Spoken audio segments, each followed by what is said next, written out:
Tu fais du mal à ton prochain, c'est vrai, mais tu le récolteras. Pas parce que le mal que les autres t'ont fait n'est pas immédiat ou bien n'est pas remboursé que tu vas dire que non, je ne vois pas l'importance de craindre Dieu. Si tu fais du mal à ton frère, tu fais du mal à ta soeur, qui a Dieu en lui, alors donc tu fais du mal à Dieu.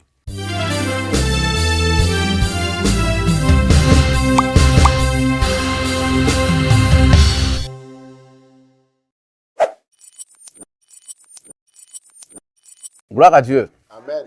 Il me plaît aujourd'hui de vous partager une réflexion ces 2 temps qui me sont venus en idée. C'est sur la notion de bien et de mal ou sur la notion du péché. Et à qui le péché nuit le plus? C'est une question. Est-ce que le péché nuit plus à Dieu ou le péché nuit plus à moi? Quand Dieu dit de ne pas pécher, est-ce pour lui ou pour moi? Cette réflexion m'est arrivée et j'y réfléchissais. Vous savez, il est écrit dans Proverbes, chapitre 9, le verset 12, que si tu es sage pour toi. Et si tu es moqueur, c'est-à-dire que si tu es pécheur, tu emporteras la peine. Donc ce verset vient nous éclairer pour dire que, en fait, Dieu veut notre bien. Et le fait que Dieu veut notre bien, c'est pour cela qu'il vient nous encourager à ne pas pécher. Même si dans l'immédiat, le péché semble suave, semble agréable, à la longue, c'est à nous que ça nuit le plus. Parce que lui, Dieu, le péché ne l'atteint pas en tant que tel. Mais lorsqu'on dit tu as péché contre Dieu, oui, tu as fait du mal au prochain qui, en quelque sorte, Dieu ne veut pas. C'est en cela que on dit que tu as péché contre Dieu. Pourquoi? Parce que Dieu est le Dieu de justice. Dieu est le Dieu de vérité. Donc, il veut que la justice soit au fond du cœur. Il veut que la vérité soit au fond du cœur. Donc, à partir du moment où tu enfreins ces lois à l'égard de ton frère, à l'égard de ta soeur, à l'égard du prochain, c'est le mal que tu fais à ton prochain. Le mal nuit à ton prochain, le mal nuit à toi. C'est en cela que, vraiment, cela ne plaît pas à Dieu. Donc, on dit que tu pèches à Dieu. En contrario, lorsque tu fais cela, c'est une semence que tu fais. Donc, ton péché, en quelque sorte, ne nuit pas à Dieu. Ton péché, en quelque sorte, ne fait pas du mal à Dieu. Ton péché, en quelque sorte, ne change pas la couleur de Dieu. Ton péché nuit à ton prochain, ton péché nuit à toi-même. Tu fais du mal à ton prochain, c'est vrai, mais tu le récolteras. C'est pourquoi il est dit que l'âme qui pêche, c'est elle qui mourra. Et tu paieras le produit de ton péché. Et voilà pourquoi le paradis de Dieu est là, pour que si la justice n'est pas exercée sur terre, tu le payes loin de Dieu plus tard. Je terminerai cette réflexion avec la réflexion d'un jeune qu'on appelle Elihu dans le livre de Job. Le jeune Elihu s'était assis puis il a écouté les anciens, ceux qui croyaient plus sages que lui, conseiller Job dans sa tribulation, dans son épreuve. Et en conclusion, j'aime ce passage où Job prit la parole. Le jeune Elihu prit la parole pour dire que, oui, Job, moi j'ai écouté tous les remontrances que t'ont adressé tes camarades, tes amis. J'ai écouté également les tentatives de te convaincre que vraiment tu as fait quelque chose de mal. Et j'ai écouté également tes tentatives de te justifier que toi tu n'as jamais fait du mal. Pourquoi Dieu te veut du mal? Pourquoi Dieu te prive du bonheur? Écoute, Job, si tu es juste pour toi, Job. Quand tu dis, parce que en dépit de tout cela, en dépit de toutes les reproches et les remontrances que t'ont fait tes amis, tu as dit, je ne vois même plus l'importance de n'avoir pas péché. Je ne vois même plus l'importance de n'avoir pas fait du mal. Parce que moi, j'avais fait un pacte avec Dieu. Et j'ai dit, ah non, je ne vais pas pécher par mes regards. Je vais sanctifier mes enfants pour que le mal ne m'arrive pas. Maintenant que le mal m'arrive, qu'est-ce que moi je fais? Je vois que ça ne vaut rien. Ça ne vaut rien de craindre Dieu. Mon frère, ça vaut quelque chose de craindre Dieu. Ma soeur, ça vaut quelque chose de craindre Dieu.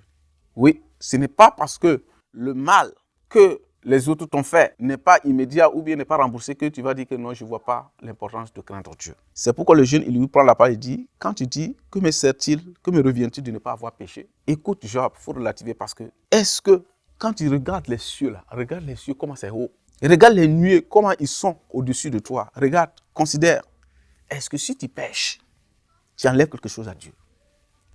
Job dit non. Est-ce que tu fais Quel tort lui causes-tu? Quel tort tu causes à Dieu? Est-ce que si tu gifles ton camarade, tu gifles ton prochain, est-ce que Dieu ressent la gifle? En quelque sorte, physiquement, non. Si tu pêches, si tes péchés se multiplient, que fais-tu à Dieu?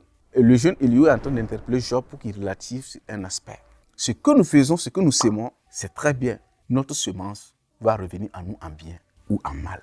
Et Dieu, lui par ailleurs, va s'en charger pour que notre semence produise du fruit. C'est en cela qu'il faut comprendre que ton péché ne nuit qu'à toi-même. Ton mal, il va te nuire à toi-même. Dieu nous invite à ne pas pécher pour ton bien et pour le bien de ton prochain. C'est pourquoi le premier des commandements d'ailleurs est dit que tu aimeras le Seigneur ton Dieu de tout ton cœur, de toute ton âme, de toute ta force. Et le semblable est dit, tu aimeras ton prochain comme toi-même. Comme toi-même, ça veut dire que personne ne s'assoit et puis il dit, moi là, je veux couper mon pied. Tu soulèves un couteau, tu es bien dans ta tête, dans ton corps, tu soulèves un couteau et puis tu te piques. Non. Tu t'assois et puis tu dis, moi je suis bien là, mais je hais moi-même. Il faut que je sois dans le malheur. Non. C'est pourquoi il dit, tu aimeras ton prochain comme toi-même. Fait que si tu souhaites le bien pour toi, donc tu souhaites également le bien à Dieu, tu souhaites le bien pour ton prochain. C'est dans cela que tu vois dans le prochain la divinité. C'est dans cela que tu vois dans ton prochain Dieu. Alors c'est pourquoi, c'est dans ce sens-là que si tu pêches contre ton prochain, alors là, tu pêches maintenant contre Dieu qui habite en lui. Et si tu fais du mal à ton frère, tu fais du mal à ta soeur qui a Dieu en lui, alors donc tu fais du mal à Dieu. Sinon, en quelque sorte, donc si tu fais du mal à Dieu, Dieu te le récompensera. C'est dans ce sens-là que le mal te reviendra. Ta méchanceté, nous dit le verset 8 de Job 35, il dit ta méchanceté ne nuit qu'à ton semblable. Et ta justice, elle n'est utile qu'au Fils de l'homme. Voilà. Ta justice, si tu fais le bien, c'est utile à David, c'est utile à Simone, c'est utile à Jean-Jacques, c'est utile à Job, c'est utile à Francis, c'est utile à Diane, c'est utile à Priscille, c'est utile à Grâce. C'est utile au semblable. Si tu fais du mal aussi, ça lui cause du tort à ton frère, à ton semblable. Oui, parce que Dieu est au ciel et nous sur la terre. Mais Dieu s'en charge. Parce que si tu le fais du mal, tu dis tu persévères dans le mal. Dieu s'en charge et la justice divine s'en chargera de te la rembourser au centuple, mais pas dans l'immédiat. Mais c'est que les gens se trompent, c'est qu'ils se disent, ah non, tu fais le mal, tout est beau dans l'immédiat. Mais c'est plus tard, quand tu vas en récolter les pots cassés, que tu en éprouveras les regrets. Pratiquement, regardez la vie de David. Quand David a fait le péché avec Bathsheba, c'était agréable, tout était beau. Il ne s'est pas arrêté là.